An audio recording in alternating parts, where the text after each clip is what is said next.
зиндагӣ барои мо имкон дод ки шоми тореро гусел ва субҳи босафоеро истиқбол бигирем. ва табиист ки ҳар як рӯзи нав дорои рӯйдодҳои хубу наҷибе аст ва мо низ дар ин субҳе ки тамоми орзуҳои инсон ҷомаи амал мепӯшад таманно мекунем ки тамоми рӯйдодҳои хубу наҷиби ин ҳаёт маҳз насиби шумо бошад. бале бинандагони азиз, замин дар гирди меҳвари худ давр мезанад. оҳиста оҳиста пардаи торикӣ ҷои худро ба рӯзи равшан медиҳад ва дар кишвари биҳиштосои мо субҳ фаро мерасад. офтоб аз пушти қуллаҳои сарбафалак кашидаи Помир бурун меояд ва дар ин фасли сармо аз кишвари офтобӣ будани Тоҷикистони азиз боз ҳам гувоҳӣ медиҳад. бинандагони азиз, пахш гардидани барномаи субҳгоҳии сафои саҳар низ маҳз аз дамидани боз як субҳи пурсафое дар Тоҷикистони азиз гувоҳӣ медиҳад.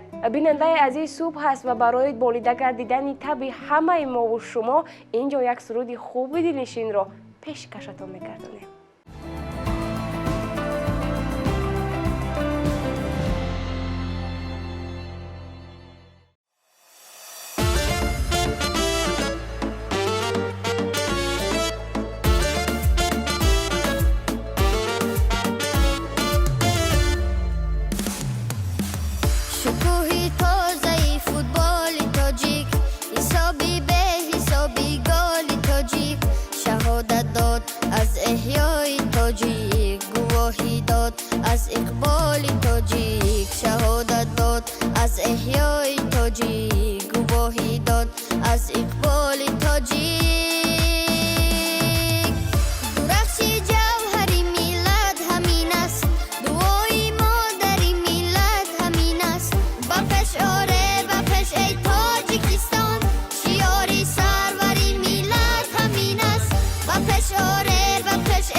агар дар субҳгоҳон бонувон фикр намоянд ки барои рафтан ба кор ва дигар ҷашну маросимҳо чӣ гуна либос ба бар намоянд, вале ҳастанд бархе аз бонувоне ки тайёр намудани субҳонаҳоро бар уҳда доранд ва онҳо ҳангоме ки субҳ медамад зиёд фикр мекунанд ки чӣ гуна субҳонаеро омода созанд то таби аҳли хонаводаро шод гардонида дили онҳоро ба даст оранд. бинандагони азиз, бахши навбатии барнома ки субҳона ном дорад манзури шумо мегардад. марҳамат, ин бахшро якҷоя тамошо мекунед.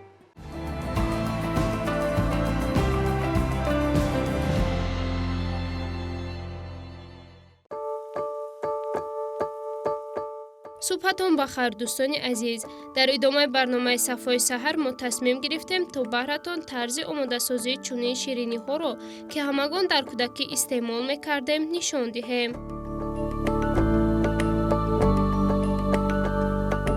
барои омодасозии ширинӣ ба мо 4 та тухм, 400 грамм шакар, 160 мл шир, 1 қошуқ маводи ковокунанда, 200 грамм равғани растанӣ ва 800 грамм орд лозим мешавад. сараввал тухм ва шакарро даруни зарф андохта то андозаи лат мезанем то рӯяш ҳубобчаҳо пайдо гарданд.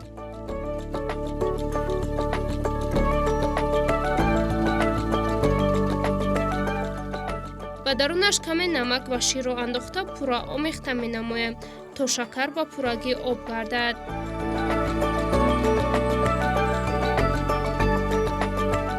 дар охир равғани растанӣ ва маводи ковокунандаро якҷо карда ба даруни зарф кам-кам ордро меандозем.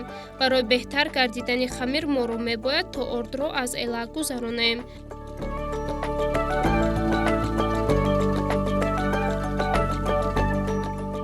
рӯи миз каме орд пошида хамири омодагаштаро рӯяш тунук месозем. ана ҳамин тавр. ба рӯи қолаб аз хамир чунин шаклчаҳо омода карда даруни тафдон дар ҳарорати 200 дараҷа мепазем.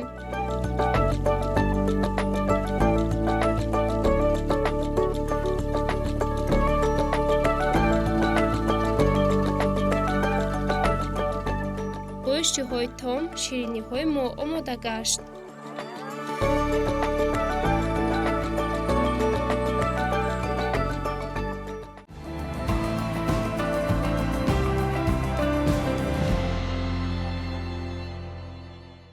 хӯрдани сабзавотҳои гуногун метавонад ки дар организми ҳар як инсон миқдори зиёди витаминҳоро ҷой кунад.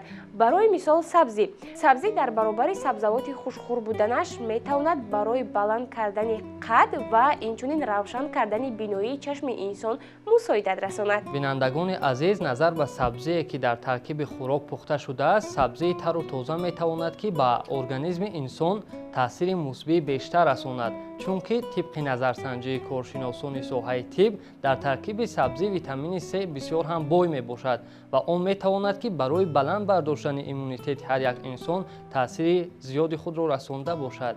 хуб бинандагони азиз, ин лаҳза мо бо Умар якчанд маълумотҳоро доир ба сабзавоти сабзӣ ба шумо тақдим намудем ва агар мехоҳед ки маълумотҳои худро доир ба ин навъи сабзавот зиёд гардонед, пас саҳифаи навбатии барномаро бо диққат тамошо кунед.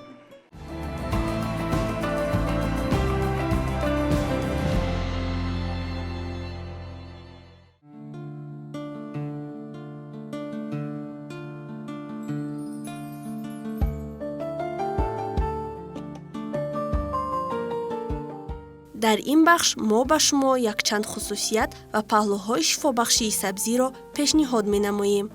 сабзӣ навъи сабзавоти серобу сершира мебошад. дар мамлакати мо аз асри 11 сабзиро кишту кор мекарданд. сабзӣ ба сабзиши қад кӯмак мерасонад ва бар зидди ҳар гуна бемориҳои гузаранда мубориза мебарад.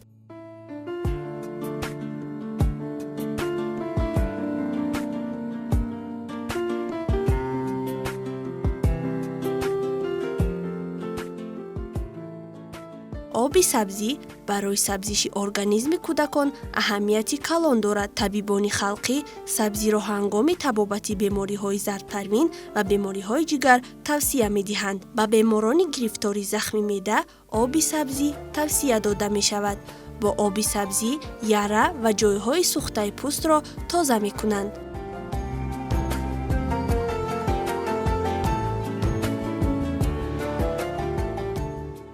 оби сабзиро бо зардии тухм ё асал ҳамроҳ карда ба пӯсти хушк мемоланд. Он пӯстро бо тароват мегардонад. тухми сабзӣ, хусусан сабзии даштӣ, давои хуби бемории санги гурда мебошад. дар тибби қадим сабзӣ яке аз ғизоҳои маъмули парҳезӣ ва шифобахшӣ ба шумор мерафт.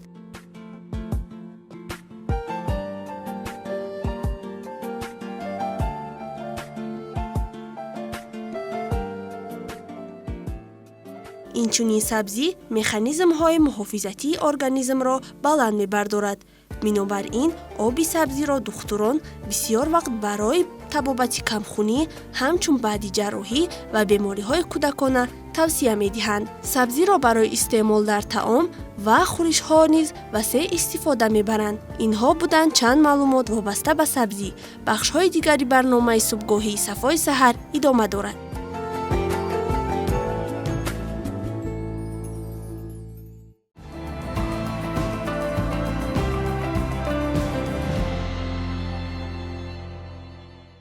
صبحتان بخیر بینندگان عزیز. بخش حکایه روز است منظورتان. در یک دهه خرد پسر با نام جمشید همراه مادرش زندگانی میکرد. هر زمانی که جمشید به بیرون میبرآمد تمام دوست و رفیقانش او را مسخره کرده میگفتند که تو یک فرزند زنی بینمود هستی. جمشید از این سخنهای رفیقانش گریان شده به نزد مادرش میرود و میگوید مادر جان، چرا تمام زنان دنیا اینقدر زیبا هستند ولی تو این خل نیستی؟ اما مادرش بر سوال جمشید هیچ چیزی نگفته پنهانی از جمشید گریان می شود. چند روز از بین می گذرد. هنگامی که جمشید به مکتب وارد می گردد تمام دوست و رفیقانش دویده به او خبری آموزگارش را می رساند که فردا چهاربینی بخشیده به روز زنان برگزار می گردد و جمشید نمیدانست که این خبر را چه خیلی به مادرش رساند. از این خبری آموزگار جمشید غمگین شده به خانه‌شان برمیگردد. جمشید همراه خود یک دفتر یادداشتی داشت و یک روز این دفتر خود را در بالای میز درس تیارکنی از خاطرش میبرارد. مادرش در وقتی تیار کردن خوراک شام این دفتر را دیده سخنان آموزگارش را میخواند و حیران میشود که چرا پسرم به من این سخنها را نرسانید. هنگامی که جمشید از بیرون به خانه‌شان برمیگردد از او پرسان میشود پسر جان، چرا تو این سخنهای آموزگارت را بر من نرساندی؟ جمشید از این گفته های مادرش غمگین شده چیزی نگفته به حجره‌اش وارد می‌گردد. صبح می‌شود. هنگامی که جمشید به مکتب وارد می‌گردد می‌بیند که در تالار مجلسگاه مادرش همراه دیگر مادران نشسته است و از این رفتار مادرش خیلی غضبناک می‌گردد. هنگامی که چهاربینی به اتمام می‌رسد جمشید به خانه‌شان برمیگردد و به طرف مادرش سخنهای قبیح زده به بیرون میبراید. چندین سالها میگذرد. جمشید یک شخصی صاحب معرفت و صاحب منصب گشته از دهه به شهر میکوچد و در همانجا صاحب زن و فرزند میشود. از همان روز او مناسبت خود را با مادرش کنده حتی از آن آگاه نبود که مادرش زنده است و یا نه. روز یک همدیهه جمشید به مادرش میرساند که پسر شما در بین جمعیت یک شخصی صاحب منصب و صاحب معرفت گشته است و مادرش از او خواهش میکند که سراغه جمشید را بدهد. هنگامی که مادر سراغه را میگیرد به شهر رفته در را میکوبد و در را یک زن زیبای شهری میکشاید. آن زن در را کشاده از پیرزن پرسان میشود که شما کی هستید؟ پیرزن هیچ چیز جواب نداده و زن میگوید که تنها یک کاغذ و یک قلم را بیار. هنگامی که زن قلم و کاغذ را می‌بیارد، پیرزن نامه را نوشته از زن خواهش می‌کند که در وقتی برگشتن جمشید این نامه را حتما به دست او رساند. شام می‌شود. هنگامی که جمشید از کار به خانه‌شان برمیگردد، زنش به زودی این نامه را به او می‌رساند و در این نامه چنین نوشته بود که هنگامی که تو 2 ساله بودی در وقتی دویدنت از بام به زمین افتادی و طبیبان گفتند که بر تو یک چشم سالم لازم است. من همان چشم سالم خود را گرفته به تو دادم و توسط این چشمان تو تمام زیبایی‌های این دنیا را دیدن می‌توانی. جمشید به جستجوی مادرش به دهه روان می‌شود ولی الکی دیر شد زیرا مادرش وفات کرده بود. از این حکایه برمی‌آید که هر یک فرزند باید به قدر مادر خویش برسد زیرا آن مهر و محبتی که مادر در دل خود می‌پرورد آن مهر و محبتی صمیمی است. نفرانی هستند که هنگامی به خانه وارد شدند کلمه مادر را گفته اما در جواب لب را نمیشنوند нафароне ҳастанд, ки шабу рӯз дар болои ҷойгоҳи модари худ ашк рехта, орзуи онро мекунанд, ки ақаллан як маротиба бӯи модарашон ба машомашон расад. азизон, пас биёед ба қадри модаронамон бирасем.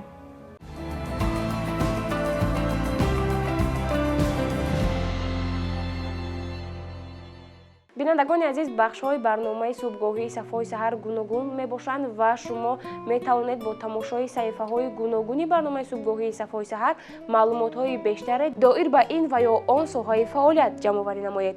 ҷаҳони муосирро бе техника ва технология тасаввур кардан ғайриимкон аст.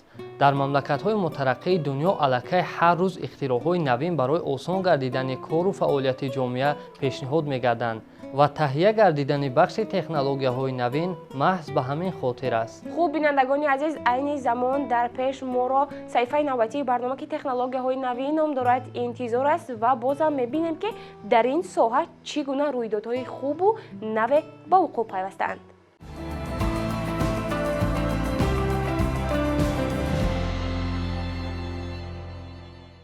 салом тамошобинони гиромӣ, дар идомаи барномаи субҳгоҳии Сафои Саҳар бахши технологияи навин аст манзури шумо.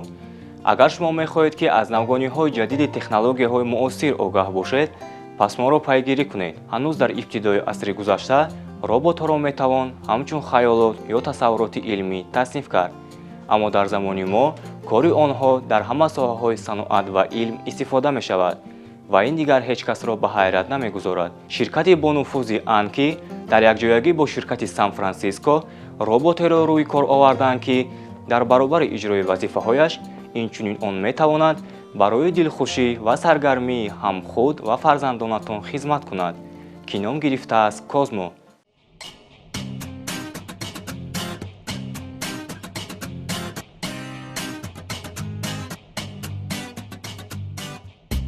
Козмо як роботи хурд вале хеле оқил аст, ки метавонад эҳсосотро ҳис карда, овози одамонро шинохта ва ба саволҳои онҳо посух диҳад. ин робот ба таври комил сохта шудааст ва метавонад ашёҳои хурдро идора кунад. ӯ дӯст медорад, ки бо кӯбҳои энергетикии худ бозӣ кунад, аз онҳо манора созад ва онро вайрон кунад. робот дар роҳҳо бештар ба бозичаи трактор монанд аст. технологияҳои зеҳнии сунъӣ ба ӯ имкон медиҳад, ки бо ҷаҳони атрофаш муошират кунад. одамонро шинохта, чеҳраи онҳоро бо истифода аз системаи дарунсохти компютерӣ дар хотир нигоҳ медорад ва маҷмӯи эҳсосоти хандаовари худро баён кунад. аҷибаш ин аст, ки Козмо ҳатто метавонад ранҷад ва чизе ки вай мехоҳад сурат намегирад.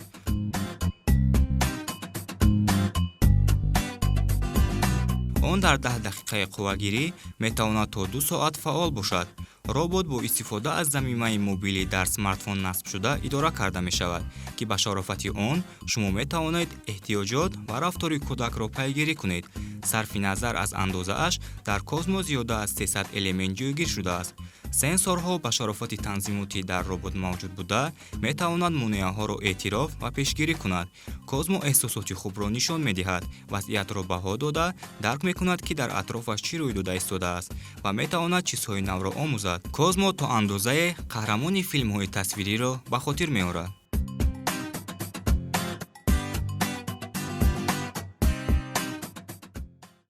сагҳо ҳайвоноти хеле вафодору содиқанд ва дар баробари ин меҳрубону ҷолибанд, ки бо амалҳои ҷолибону такрорашон ҳамаро ба ҳайрат мегузоранд ва бештари одамон онро дӯсту рафиқи худ мешуморанд.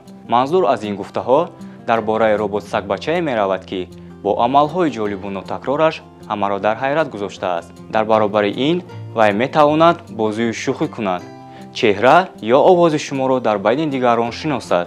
ин навгонӣ ном гирифтааст чип.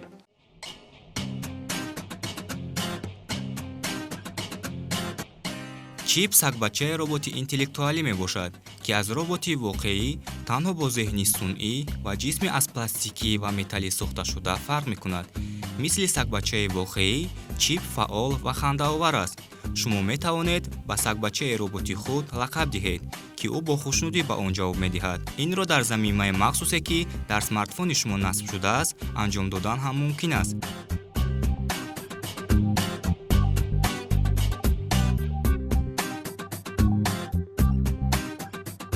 чип роботи хеле тезҳаракат ва ҷолиб аст, ки дорои якчанд намуди кор аст. ҳангоми тадқиқот сагбача фазои атрофро меомӯзад. дар ин ҳолат чашмонаш кабуд медурахшад. дар ҳолати посбонӣ сагбача соҳиби худро муҳофизат мекунад ва як чизи шубҳанокро кашф карда ба акос кардан шурӯъ мекунад. чип дар ҳолати рақс кардан, суруд хондан онро такрор мекунад. инчунин он метавонад сулфа кунад ва атса занад. ҳамин ки кӯдак бо бозӣ карданро ба анҷом мерасонад, ба хоб кардан шурӯъ мекунад. ҳолати хоб барои сарфаи энергия пешбинӣ шудааст. бозича аз ҷониби на танҳо дар замима дар смартфон, балки инчунин бо лавзимоти интеллектуалӣ ба мисли смартбал ва дастпонаи смартбанд ки ба маҷмӯа дохил карда шудаанд идора карда мешавад. чип бозӣ бо смартбалро дӯст медорад. робот сагбача ва туб метавонанд бо ҳамдигар ҳамкорӣ кунанд.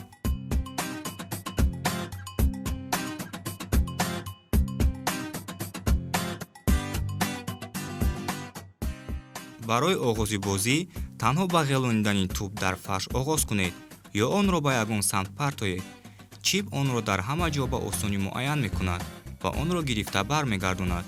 смартбанд як унсури калидӣ барои омӯзиш ва ҳамкорӣ бо чип мебошад. вақте ки шумо дастпонаро дар даст доред, бо сагбачаатон тамоси доимиро нигоҳ медоред. дар дастпона 5 тугма мавҷуд аст ки ба шумо имкон медиҳад ки бо сагбачаи робот муошират кунед. шумо метавонед фармон диҳед ки боз истад, ба шумо нигоҳ кунад ва бо диққат гӯш кунад. ҳаракат ё амалҳое ки ба шумо писанд аст анҷом медиҳад.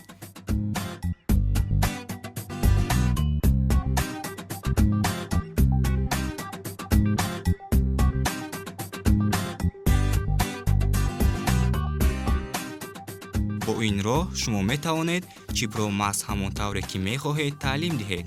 чип гаҳвораи дӯстдоштаи худ смартпедро дорад. он ба ӯ имкон медиҳад ки ҳангоми хоби соҳибонаш истироҳат кунад ва ҳамзамон қувваи худро барои бозиҳои нави шавқовар пур кунад.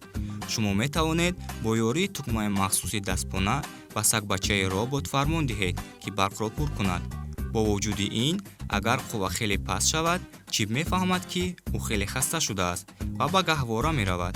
вақти тахминии пуркуни батареяи он тақрибан 60 дақиқаро дар бар мегирад.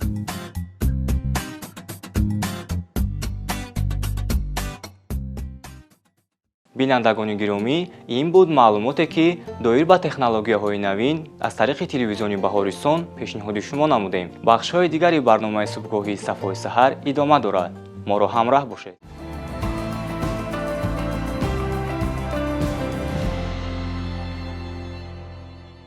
самол, ман як чизро фаҳмида мехостам ки барои чӣ бештари занҳо ранги сурхро интихоб мекунанд. хуб ин суолро ба он хотир додӣ ки имрӯз ман либоси сурх бовар намудам. ҳа, албатта. хуб ба ин суолат айни замон посух мегӯям.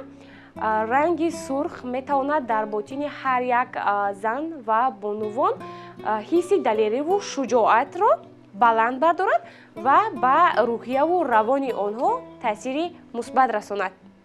бинандагони азиз, ман ин саволро ба он хотир додам ки дар пеш моро бахши навбатӣ, яъне мӯъҷизаи рангҳо интизор аст. хуб бинандагони азиз, барои ҳар як рассом барои тасвири ин ва ё он намуди манзара ва ё расмҳо интихоби рангҳо низ басо заруранд. айни замон саҳифаи навбатии барномаро бо ҳам мебинем.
мегӯянд ки барои омӯзиши касбу корҳо ва ягон шуғли дӯстдошта инсонро мебояд ки зеҳни қавӣ дошта бошад.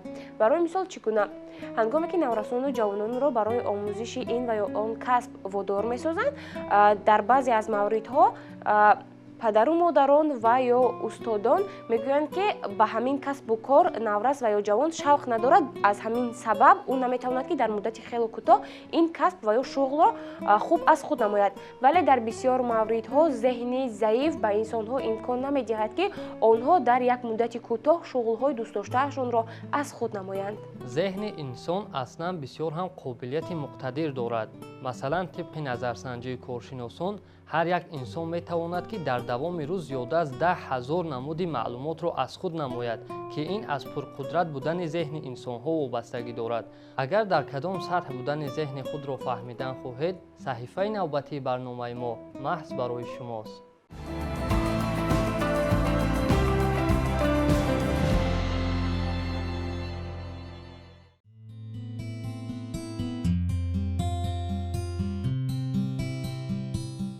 салом бинандагони азиз, имрӯз боз як тести дигарро барои муайян кардани сатҳи қавигии хотираи шумо анҷом медиҳем. ба расмҳои пешниҳодшуда бо диққат нигаред ва таваҷҷӯҳи худро бештар ба ҷузъиётҳои дар расмҳо буда ҷалб кунед. ҳисоб кардани ҷавобҳои дурусти худро фаромӯш насозед.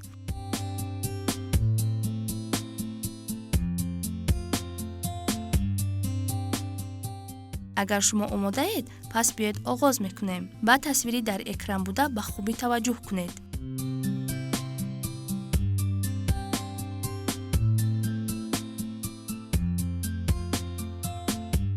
мегузарем ба тасвири дигар.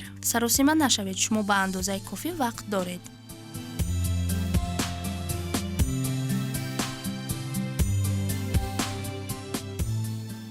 боз назар мекунем ба расми навбатӣ ва кӯшиш мекунем то ҷузъиётҳои дар он бударо дар хотир гирем.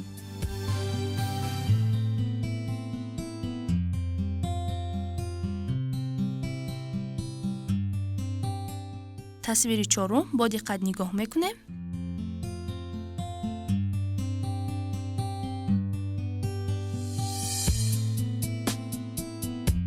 акнун мегузарем ба расми охирон ва ба хубӣ ба он тамаркуз мекунем.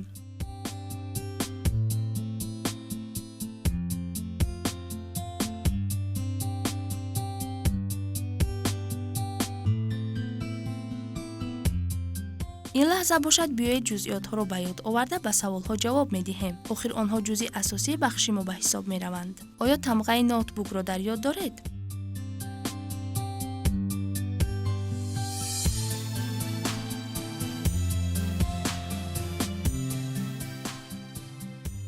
ҷавоби дуруст дар тасвир тамғаи ноутбук нишон дода нашудааст. мегузарем ба расми дигар. ба гуфти шумо дар пушти доира чӣ истодааст?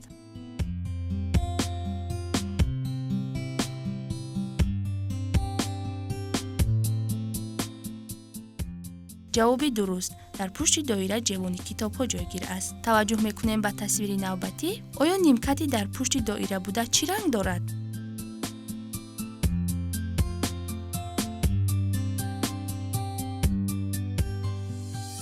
ҷавоби дуруст нимкат ранги сабзро дорад. назар мекунем ба тасвири дигар. оё ҷевон чанд тоқча дорад?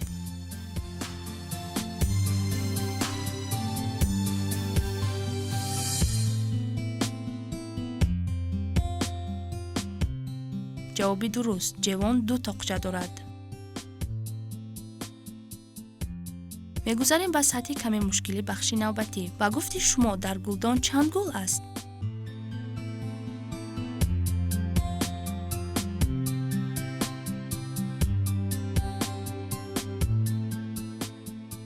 ҷавоби дуруст дар гулдон 3 гул аст. акнун биёед мебинем ки шумо соҳиби чанд хол гаштед. натиҷаҳо: агар шумо соҳиби 15 хол гардидед, шумо дорои хотираи ҳайратангез ҳастед ва дигарон ба шумо бисёр вақт ҳасудӣ мекунанд. Агар шумо соҳиби аз 14 то 11 хол гардидед, шумо дорои хотираи олӣ ҳастед. Шумо ба хубӣ ҳама гуна нақшҳоро ба хотир гирифта метавонед ва ба осонӣ онҳоро ба забон оварда метавонед. Агар шумо дорои аз 13 то 8 хол гаштед, шумо хотираи хуб доред. Шумо бе мушкилӣ ҳама чизеро ки мебинед ба хотир мегиред. Агар шумо соҳиби аз 7 то 5 хол гардидед, мутаассифам, вале шумо бояд ҷиддан ба инкишофдиҳии майнаи сари худ машғул шавед. Ҳеҷ гоҳ нигарон нашавед. ҳама кор роҳи ҳалли худро дорад. Бинандагони азиз, дар ин ҷо бахши навбатии барномаи мо ба охир мерасад. Бахшҳои дигари барномаи мо идома доранд. Бо мо буданро фаромӯш насозед.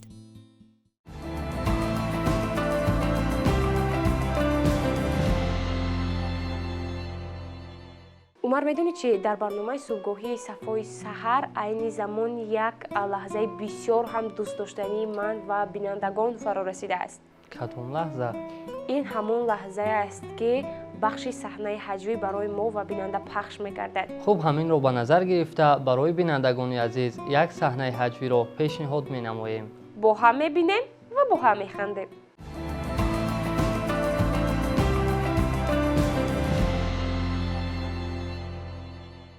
абдуллоев абдулло ҳаст?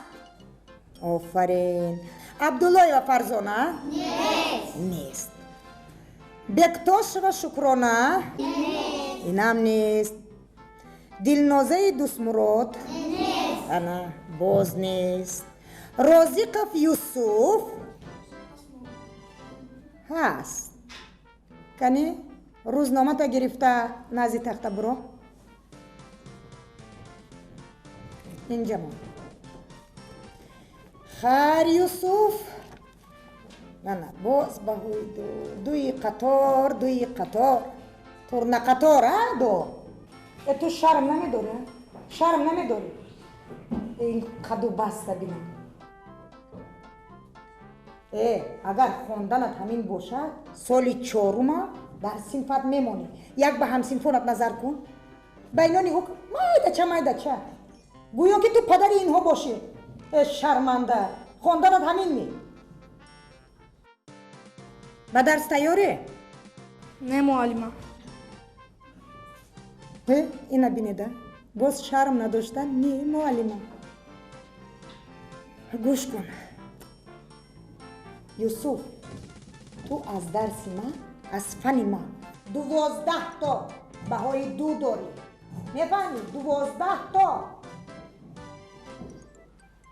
باز تکرار میکنم اگر خوندنت همین باشد این سالم در صنفت میمانی.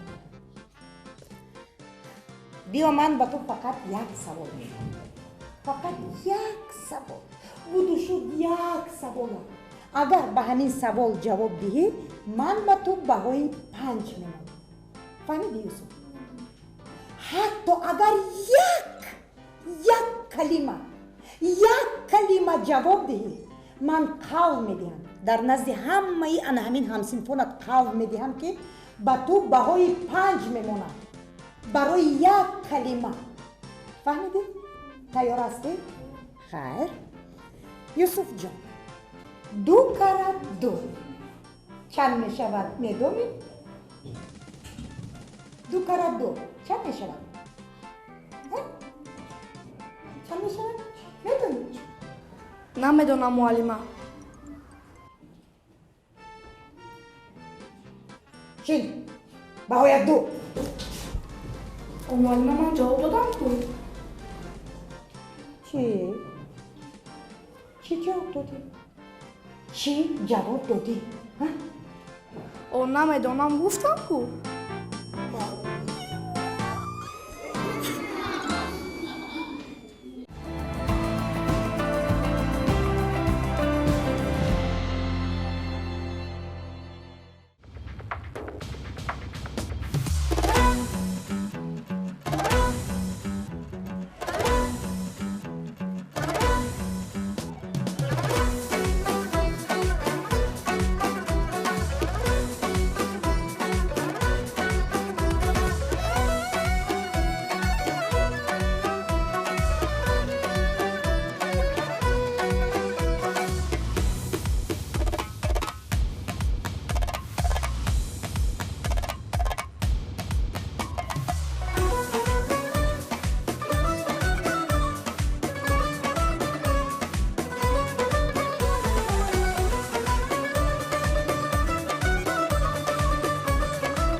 бинандагони азиз, бахшу сӯжаҳои барномаи субҳгоҳии Сафои саҳар як ба як ба шумо пешниҳод гардид ва бозам чарх задани ақрабаки соат моро ба анҷоми барномаи субҳгоҳии Сафои саҳар оварда расонид.